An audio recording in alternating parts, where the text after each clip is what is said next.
அன்பு நண்பர்களே, இன்றைக்கி அன்னைய சமையலில் பார்க்க போகிறது பூரி சப்பாத்திக்கு ஒரு சூப்பரான சைட் டிஷ். எப்படி செய்கிறதுன்னு பார்க்கலாமா? ஒரு கடாயில் தேவையான அளவு எண்ணெய், ஒரு பட்டை, ஒரு ஏலக்காய், அரை டீஸ்பூன் சோம்பு, அரை டீஸ்பூன் சீரகம், 2 வெங்காயம் நல்லா பொன்னிறமாக வதக்கிடலாம்.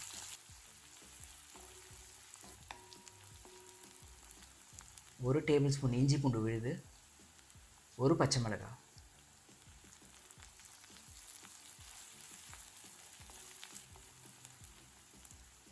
ரெண்டு தக்காளி, பாதி கேப்சிகம்,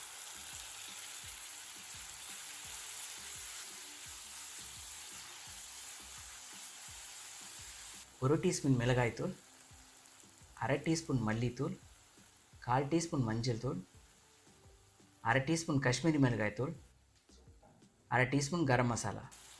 இது எல்லாத்தையும் லோ ஃப்ளேம்லேயே வதக்கிடலாம்.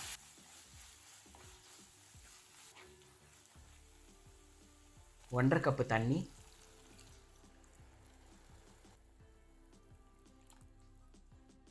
தேவையான அளவு உப்பு.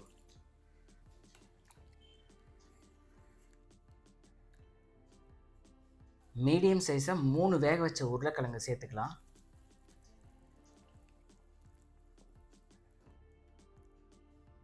இப்போ மூடி போட்டு ஒரு 10 நிமிஷம் மீடியம் ஃப்ளேம்லேயே குக் பண்ணலாம்.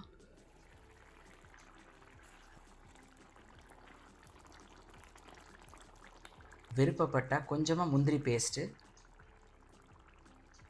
அரை டீஸ்பூன் கசூரி மேத்தி சேர்த்து 2 நிமிஷம் லோ ஃப்ளேம்லேயே வைக்கலாம்.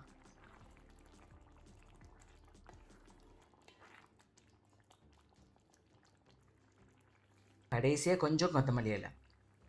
இப்போ சூப்பரான உருளைக்கிழங்கு மசாலா ரெடி ஆகிடுச்சு. வீடியோ பிடிச்சிருந்தால் லைக் பண்ணுங்கள். இது வரைக்கும் அன்னை சமையல் சேனல் சப்ஸ்கிரைப் பண்ணாமல் பார்க்குறீங்கன்னா சப்ஸ்கிரைப் பண்ணுங்கள். நன்றி.